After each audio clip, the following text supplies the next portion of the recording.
Quiet, please.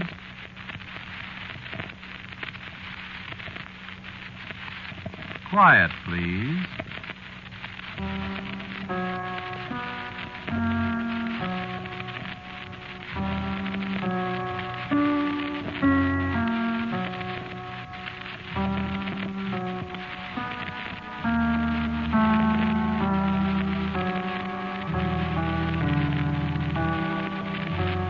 Mutual Broadcasting System presents Quiet, Please, which is written and directed by Willis Cooper and features Ernest Chappell. Quiet, Please for tonight is called Not Enough Time.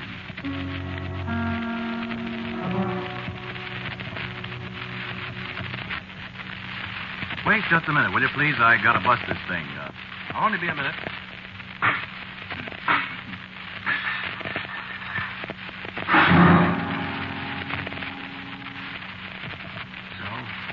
That's that.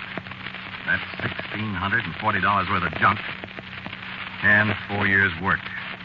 And here's a bale of notes that the editor of Astonishing Stories would give his eye teeth for. He ain't gonna get them.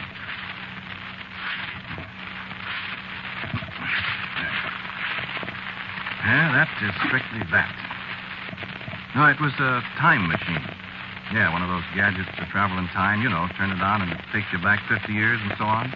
You know, like Alley-Oop in the funny paper, like the stories H.G. Wells wrote. You know. Yeah, this was the dial you set for how far you wanted to go in time. And this was a decambulator. And here's a piece of the... Well, never mind what it was. It's none of your business. Sure wish I hadn't monkeyed with a time machine. Oh, this one worked. Sure. That's what's the matter, see? It worked. Well, I don't want any part of time machines, not after what happened to me with this one. You can make one for yourself if you want to, and if you can, but you're not going to get any help from me. Oh, they can be made all right. Me, I'm just a bumble-fingered mechanic out of a garage, and I made one. But I'll give you my first and last piece of advice, Buster. Don't you do it. I saved up my dough, and working around a garage, I could glom onto a gadget here and there that Cliff Oswald didn't know about. I had a lathe there and some other machinery, and I did the rough hand work there, see? Then when I quit and rented this old busted-down farmhouse out here on Cemetery Road, I bought some more machinery, see? Some stuff for precision work and some stock. A piece of iridium from that fountain pen factory in Fort Madison, Iowa.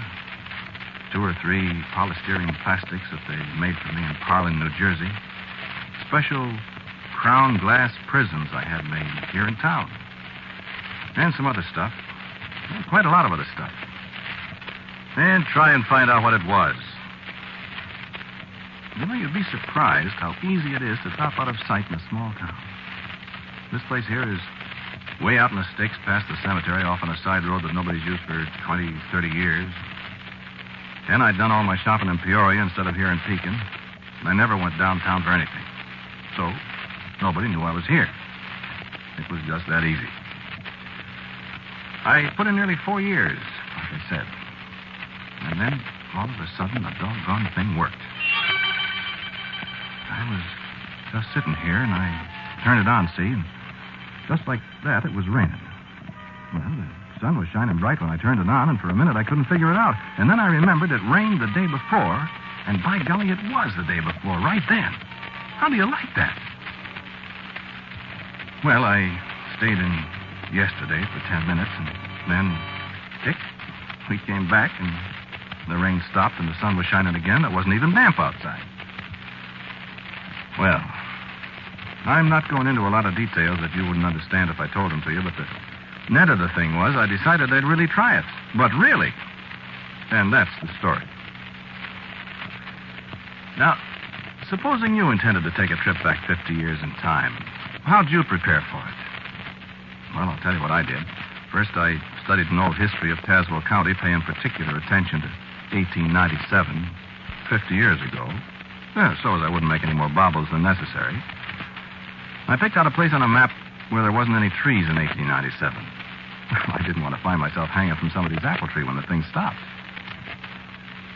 Then I bought my equipment. I got me a revolver, a camera, and a flashlight. Then some aspirin, and I was all fixed. I moved the gadget out in the back lot where the map said there wasn't any trees 50 years before, and I set it back to 50 years, and I was reaching for the release when I got a sudden fast thought. There I was, dressed in a double-breasted gray suit with white stripes and a blue sport shirt and a pair of brown and white shoes. It was the shoes, I guess. I looked down at them and I said, holy Moses, would I be a number in 1897 in this outfit? They'd throw me in the can before I could say howdy. Imagine. So I quick disconnected the machine from my wrist and put it back in the house and jumped in the car and beat it for Peoria in a theatrical costume house. Well, they thought I was nuts. But I got the rig I was looking for. How do you like it? This here brown derby's a dinger, ain't it? Even with a dent in it. Then get a load of the shoes. Buttons. Hey, and you know what? There ain't any place where you can buy a button hook today. Well, anyway, you want to hear the story. I got the machine out again and set it, and I took a long breath, and I said, well, kid, hold your hat. Here we go. And I pressed the button.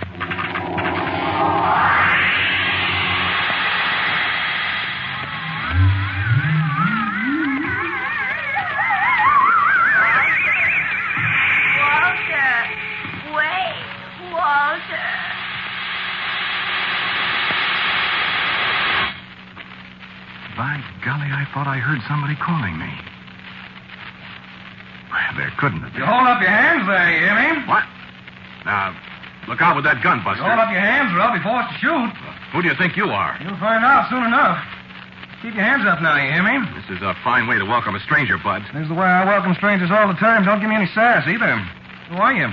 My name's Walter McCoy. What you doing here? I'm a visitor. Visiting who? Visiting, the sheriff. Oh, you are, eh? John Stout. Pleased to meet you. Huh? I'm John Stout, stranger. Oh, my God. And you sure are going to visit me. Come on, march.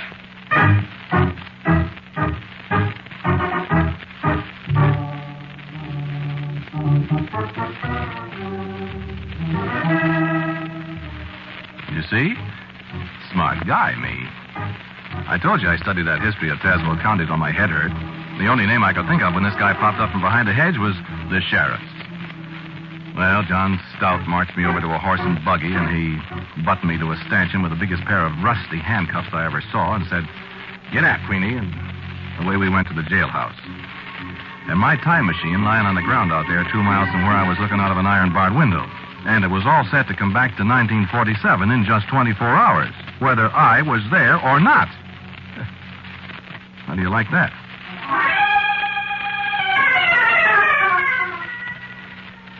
I had a very pretty picture of me getting a 50-year jail sentence and getting out of Joliet just in time to come back to the house out on Cemetery Road and pick up where I left off, only at the age of 76 instead of 26. Very pretty, huh? Yeah, that's what I thought. Well, they had me up before Judge Curran good and fast, but try as they could, they couldn't get anything on me. Horse stealing. I didn't steal any horses. Lurking and lying in wait. Well, I was just standing there.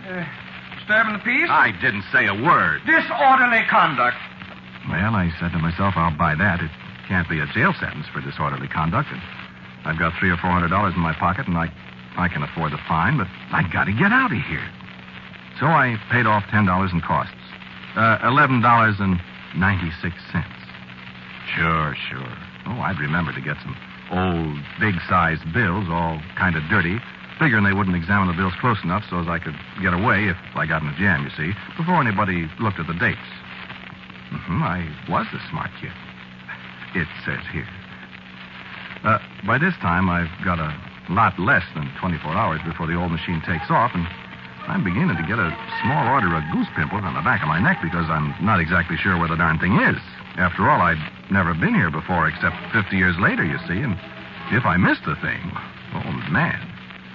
I thought, though, I'd kind of case the town a little bit, so if I wanted to come back, you know. Well, I walk up Court Street a block, and there on the corner of 5th is Bill Kelly's livery stable, where Connigan's Ford agency is now. Right across the street, practically, from where I used to work for Cliff Oswald. There's nothing but a vacant lot there. So I go into the stable and hire me a rig. Get me, hire a rig. And pay in advance, and I take off. Did you ever drive a horse and buggy? Man, I was all over the lot. But I got out there after a fashion. Out where I thought I'd left the machine. So I tied the horse to a tree. Somebody'd come and get him, I figured, and he could eat grass. That is, if horses eat grass. And I started looking.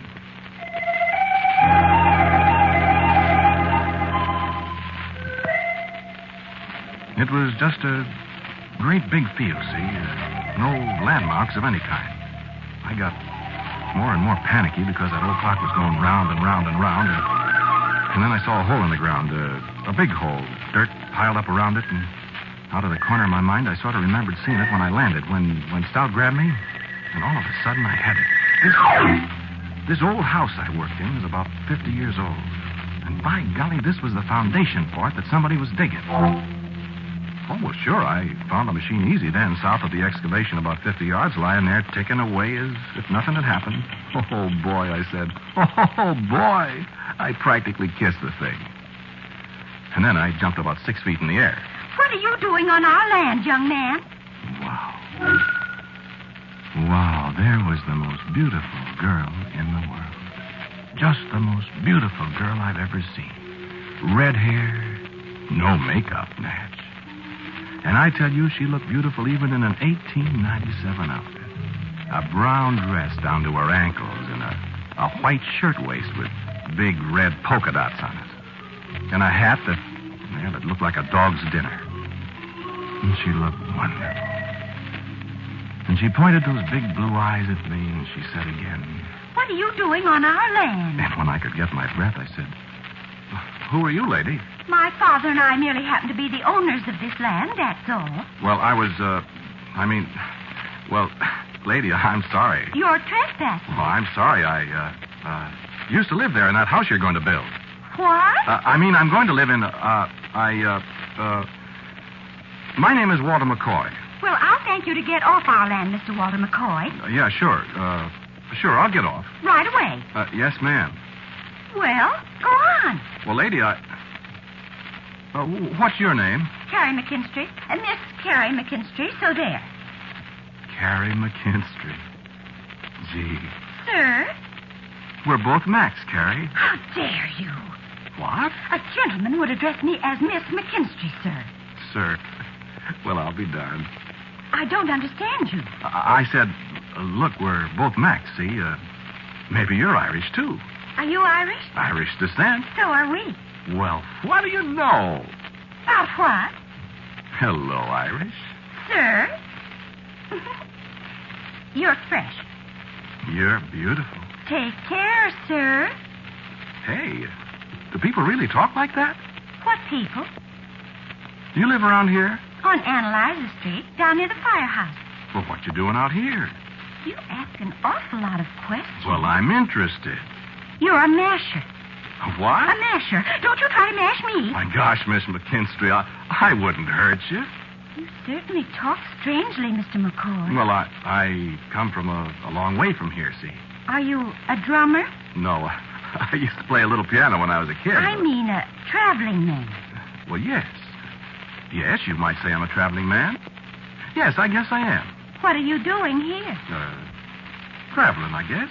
Well, then, you travel. Listen, Miss McCary, I have to wait a while. Why? Well, What's that machine thing there? It's a gadget.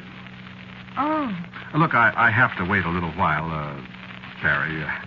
Let's you and me sit down and talk for a minute, will you? Not in the habit of talking to persons I don't know, Mr. McCoy. You know me. You just call me by name. Carrie.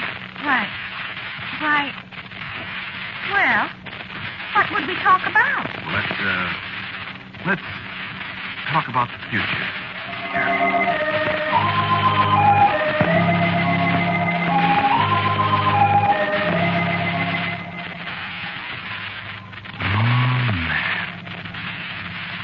Did you ever hear of love at first sight? Yeah, I always thought it was bunk, too. It ain't? No. I wish you could have seen that girl. Red hair, blue eyes. Oh, I said that, though, didn't I? Well, nobody's going to see her. Not me. We sat there on a pile of dirt and talked. No, I don't know what we talked about, though I guess I did most of the talking. I told her about automobiles and radio, skyscrapers, airplanes, I think. I think I did. And she sat there and didn't believe a word of it, but she loved it. We got along toward dark, and we still sat there. And the sun was down across the river. Oh, man. Yeah. I can. I forgot for a minute she was Irish. Oh. Sir, I'll have you know that I'm a respectable girl. And I picked myself up out of the dirt and shoved my jaw back in place. Oh, Walter. Walter, did I hurt you? Walter. And the sound of her voice came back to me. Remember when I took off on this trip? Somebody yelled at me. And I didn't have any more time to think because Carrie had her arms around me and she was crying and kissing me. And yeah, it sure was love at first sight. Double. Carrie McKinstry and Walter McCall. October 5th, 1897.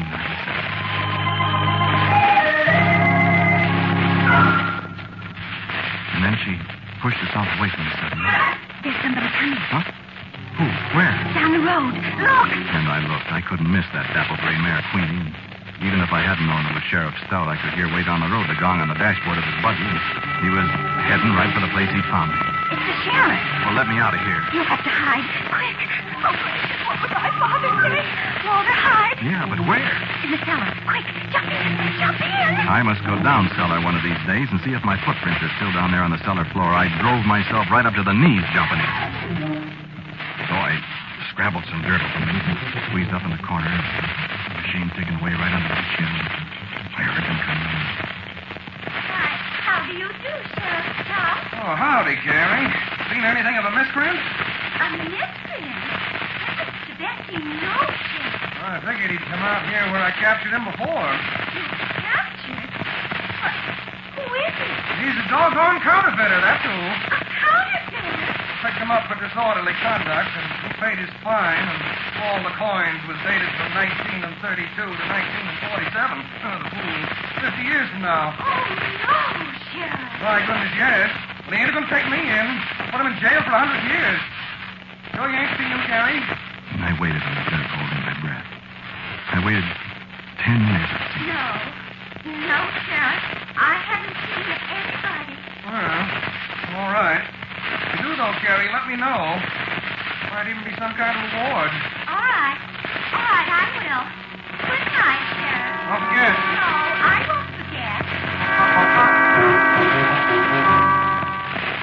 You can come out now, counterfeiter.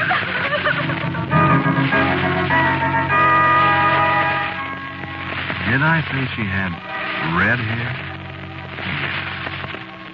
Brother, I've been chewed out by experts, I thought. But Carrie, she threw the book at me. And all the time crying. That was rugged. Well, finally, when she slowed down, I started to talk. Look, I was in love with her. That was day before yesterday. That was 15 years ago. So I confessed. I told her all about the machine and how I had to go back with her and be stuck here. No, she didn't believe me at first, but after a while, I guess I convinced her. I know I convinced her. And I told her I was in love with her. And the moon was coming up. She told me she thought she was in love with me. She knew she was in love with me. There's a fix to be in, brother. Well, You can't stay here, Walter. I guess not, but... Oh, Walter, I do love you. I'm a shameless woman, but I love you.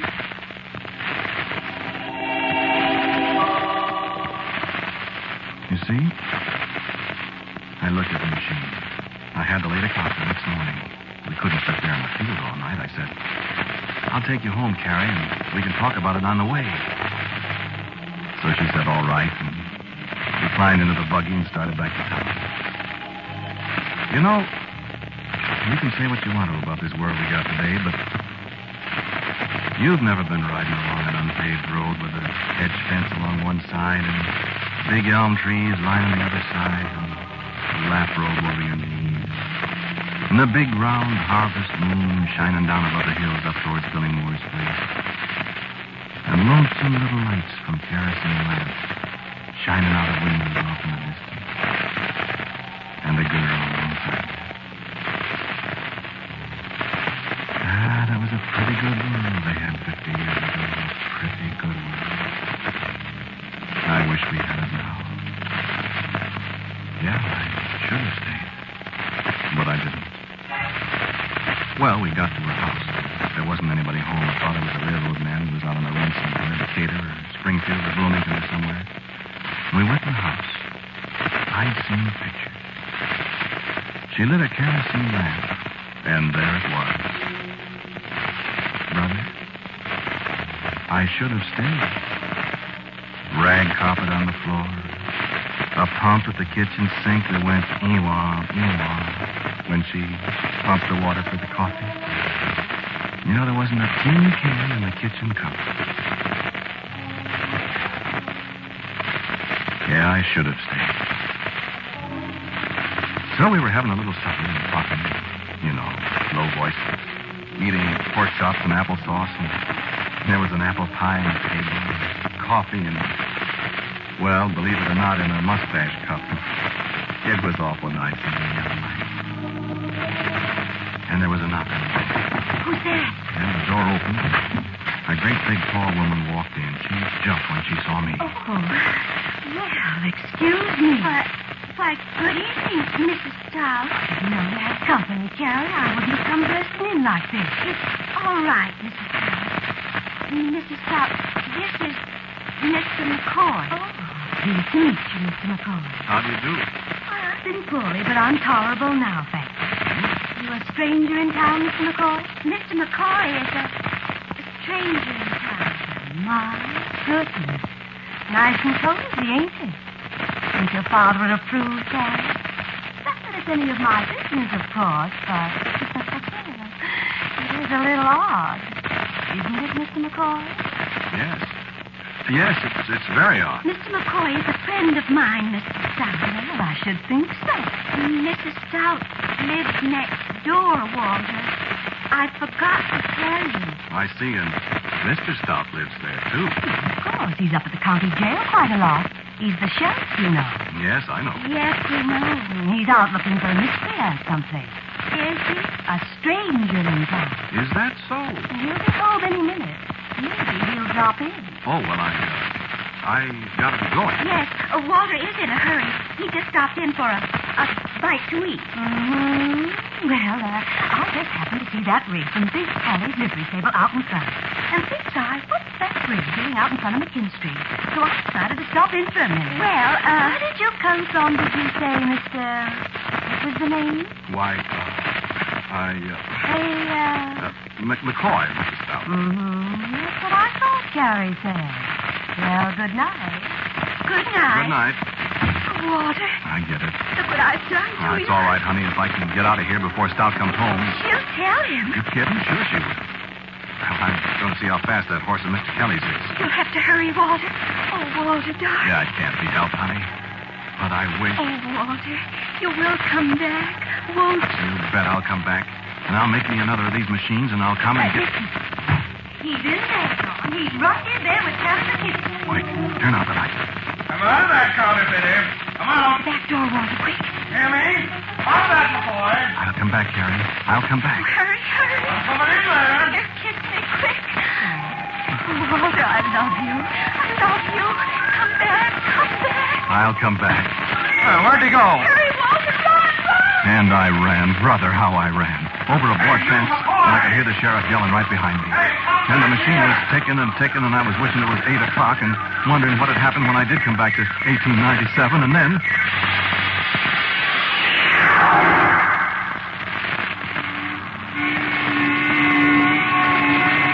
And I was dodging an automobile in a street in Pekin, Illinois in 1947.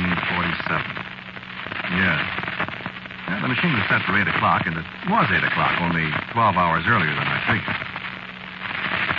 So I walked on out here, and I kept wondering what happened to Sheriff Stout when I disappeared. What happened to Bill Kelly's horse and buggy? And what happened to Carrie McKinstry? Well, I came in the house. I turned on the light. I didn't see anybody at first. I heard her voice first. Walter. And there in my easy chair was an old woman. And she spoke to me. I waited so long. 50 years. I've waited, Walter. And you didn't come back.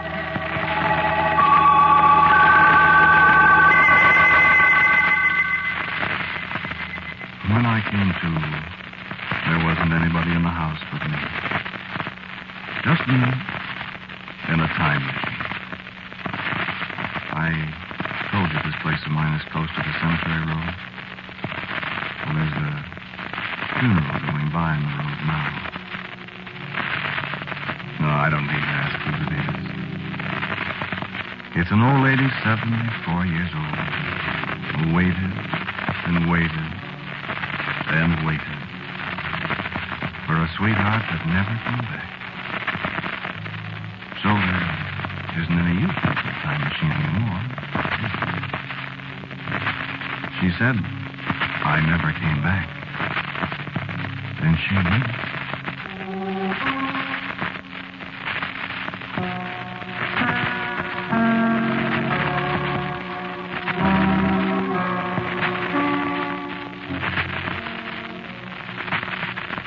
You have listened to Quiet Please, which is written and directed by Willis Cooper.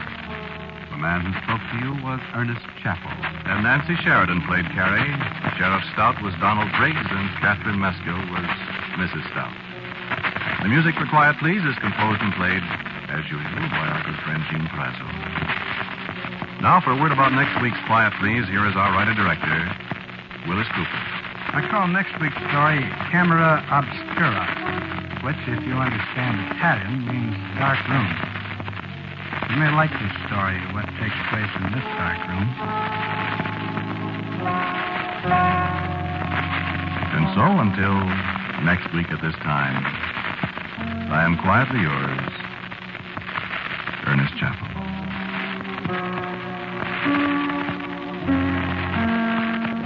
Quiet Please comes to you from New York. This is the Mutual Broadcasting System.